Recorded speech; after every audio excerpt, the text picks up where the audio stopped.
1 मधील एक व्यक्ती रस्त्यावर अचानक हृदयविकाराचा झटका आल्याने रिक्षा चालकाने त्याला उचलून मध्यवर्ती रुग्णालयात घेऊन आले असता तेथील डॉक्टरांनी किमान अर्धा तास तरी त्याला तपासले नाही। या बेजबाबदारीमुळे त्या व्यक्तीचा मृत्यू झालाय। अशी हेळसांड सतत हॉस्पिटलमध्ये होत असल्याने मध्यवर्ती रुग्णालय हे मृत्यूचे माहेरघर ठरू लागले आहे। पुन्हा एकदा रुग्णालय प्रशासन व डॉक्टरांच्या कार्यशैलीवर प्रश्नचिन्ह उपस्थित राहू लागले आहे। राष्ट्रवादी काँग्रेस पार्टीचे डॉक्टर सेल अध्यक्ष डॉक्टर अमोल मोळावडे यांच्याशी याबद्दल विचारणा केली असता ते म्हणाले की वेगवेगळ्या सुविधेच्या नावाखाली निधी घेऊन वेगवेगळ्या मशिनरी आणून काहीच उपयोग नाही। जोपर्यंत त्या सुविधांचा नागरिकांच्या आरोग्य तपासणीसाठी उपयोग करणार नाहीत तोवर योग्य तज्ञ डॉक्टर तिथे उपलब्ध नसतील।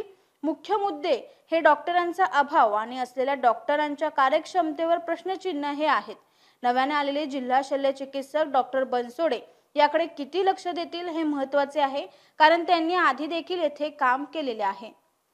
अभी मैं यहाँ पे एक मेरे दोस्त का एक हादसा हो गया था, उसको देखने के लिए आया था, तो 15-20 मिनट से देख रहा हूँ। ये जो रिक्शा है MS059142, इसमें एक डेड बॉडी पड़ी हुई है काफ़ी देर से। कोई 20 मिनट हो गया, लोग जाके वहाँ पे गुजारिश कर रहे हैं, बुला रहे, लेकिन कोई आने को तैयार नहीं। अब बताइए, ये यहाँ की अवस्था इस तरह से है कि एक गरीब पेशेंट अगर आवे तो उसको मौत ही निश्चित है। ट्रीटमेंट के नाम पे तो सिर्फ गुमराह किया जाता है। कोई डिलीवरी केसेस भी आते हैं तो ये लोग चेक करने के बजाय डायरेक्ट सीधा ट्रांसफ़र कलवा लेके जाओ। यहाँ पे मशीन अवेलेबल नहीं है, तो इतना बड़ा हॉस्पिटल खोल के क्यों रखे हैं आप लोग MLA फंडिंग आता है, वो बोलते हैं हमने इतना फंडिंग दिया, ये मशीनरी फैसिलिटीज़ दी, तो वो सब गई कहाँ? लोग आए दिन मरते जा रहे हैं, यहाँ पे लापरवाही चल रही है। मेरी गवर्नमेंट से यही गुजारिश है कि आप यहाँ पे ध्यान दिया जाए और विशेष तरह से डॉक्टरों की यहाँ पे अरेंजमेंट कराई जाए, जिससे गौर गरीब लोगों का ट्रीटमेंट अच्छे से हो सके और लोगों की जान। ये जो अभी मैंने दिखाया आपको, ये पेशेंट, इसको 1 नंबर बस स्टॉप पे अटैक आया था। वहाँ से एक रिक्शे वाले ने बेचारे ने मदद करके उसको यहाँ तक लेके आया, लेकिन लाने के बाद भी लगभग आधा घंटा होने को आया है, अभी तक कोई भी यहाँ पे उसकी मदद के लिए आया नहीं। वो रिक्शे वाला अकेला परेशान है। अभी जाके यहाँ पे 2 कांस्टेबल आए हैं, लोग यहाँ से ले जाना चालू किए हैं। आगे की प्रक्रिया क्या होती है वो देखा जाएगा। आज जो आपके माध्यम से हमें एक जानकारी मिली कि सेंट्रल हॉस्पिटल में एक लावारिस इंसान को लेके आए थे और लगभग 1 घंटा उसको किसी डॉक्टर ने अटेंड नहीं किया। शायद वो ब्रॉड डेड था, मतलब मरा हुआ ही लेके आए थे। उसको हार्ट अटैक आया था। एक रिक्शा वाले ने उसको अपने मानवता के दृष्टिकोण से लेके आए थे वहाँ पे। अभी आप देखिए, मेन मुद्दा ये है कि सेंट्रल हॉस्पिटल में डॉक्टर ही नहीं है। हम लोग बार बार वही बात, लास्ट टाइम भी आपने मेरे से एक इंटरव्यू लिया था, उस बात में भी मैंने बोला था कि सेंट्रल हॉस्पिटल में डॉक्टरों की कमी है। डॉक्टरों के साथ साथ दूसरे जो स्टाफ है उनकी भी कमी है, तो पूरा का पूरा प्रेशर आ जाता है।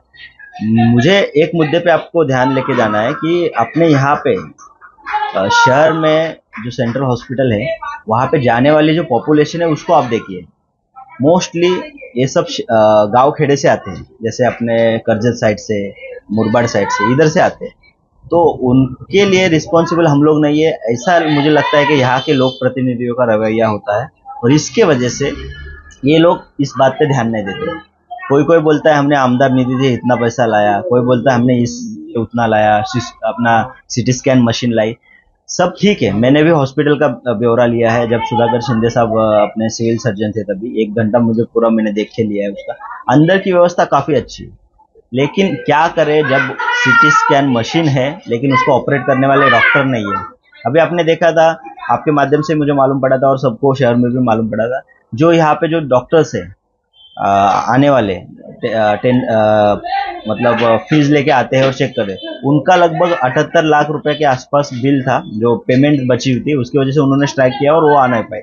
इसका डायरेक्टली इम्पैक्ट होता है हमारी आरोग्य व्यवस्था पे।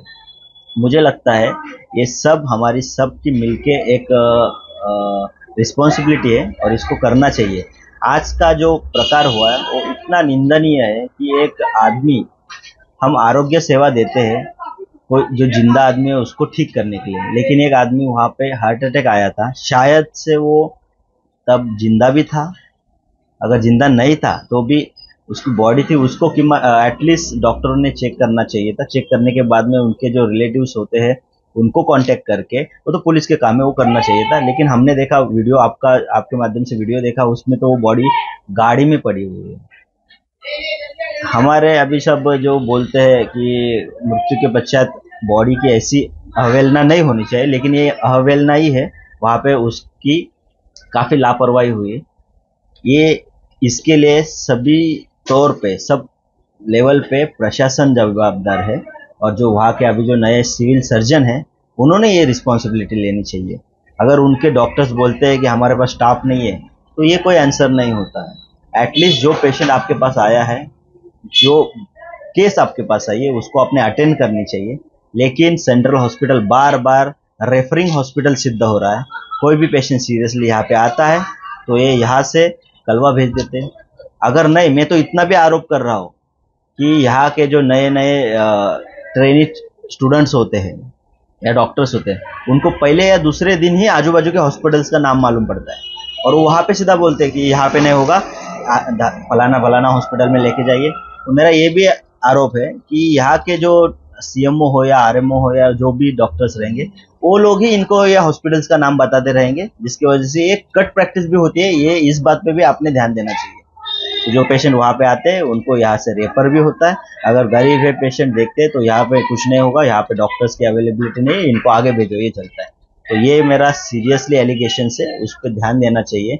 बाकी हमारी संस्था है, हमारे सामाजिक संस्था है, राजकीय लोग, नेता लोग, ये सब उस पर ध्यान दे रहे हैं, काम कर रहे हैं। इसको टाइम लगेगा, बट टाइम कितना लगेगा, तब तक इतने काफ़ी लोग सफ़र होते रहेंगे, और ये सफ़र होने का सिलसिला चलता ही रहेगा। और एक बात भी ध्यान देने की है कि वीडियो में देखा है कि बॉडी पड़ी हुई है, कोई भी स्टाफ वाला जैसे वार्ड बॉय वगैरह उसको उठाता भी नहीं है। स्ट्रेचर भी पुलिस लेके आ रहे हैं, उसमें बॉडी रख रहे हैं, उसको लेके जा रहे हैं। डॉक्टर बाद में बोल रहा है कि पुलिस को ही ऑर्डर दे रहा है कि अब इसको लेके जाइए करके।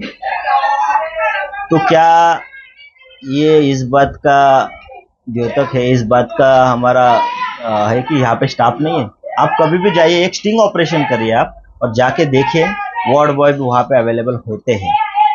जगह कोई वैकेंट नहीं है, डॉक्टरों की जगह वैकेंट रहेगी, लेकिन वार्ड बॉय या सब जो कर्मचारी है वो होते हैं वहाँ पे। तो ये वहाँ पे क्यों नहीं थे, ये भी बड़ा एलिगेशन। अगर एक जिंदा शख्स, एक अगर ये मरा हुआ शख्स है, उसको भी इतनी ये कर रहे हैं, तो जिंदा आदमी को क्या करते हैं? पेशेंट के रिलेटिव्स काफी पेन में होते हैं, उनको पता ही नहीं रहता ये हॉस्पिटल में क्या करना है क्या नहीं, और वो खुद से फिर स्ट्रेचर लेके आओ, उस पर बिठाओ, लेके जाओ। तो ये भी बड़ा एलिगेशन है कि ये क्यों नहीं है। अगर सब चीजें पेशेंट के रिलेटिव ने करनी है, अगर सब चीजें जो पुलिसकर्मी लेके आ रहा है पंचनामा के लिए उसको ही करना है, तो यहाँ के स्टाफ का क्या उपयोग है? बैठ के पगार ले रहे हैं क्या? ये भी संशोधन का विषय, इस बात पे भी गौर करना चाहिए। प्रतिनिधि संदीप साळवे, उल्हासनगर।